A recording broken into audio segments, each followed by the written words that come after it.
અને આમાંય ભાવનગરનો તો મારી પર અધિકાર છે ભાઈ.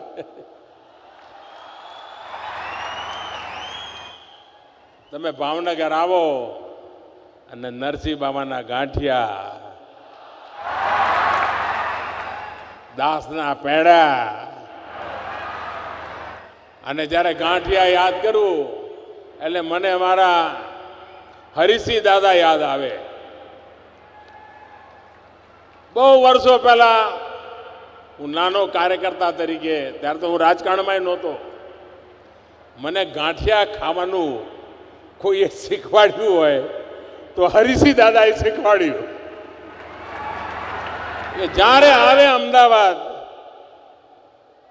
તો ગાંઠિયા લેતા આવે, અમે સંકાર્યાલયમાં રહીએ, એ અમારી ચિંતા કરે. અને આજે જ્યારે ભાવનગર આવું ત્યારે નવરાત્રિનું વ્રત ચાલે એટલે હમણાં તો બધું નકાબું, પણ છતાંય ભાવનગરના ગાંઠિયા દેશ અને દુનિયામાં વખણાય. આ નાની સૂની વાત નથી દોસ્તો, આ ભાવનગરની તાકાત છે.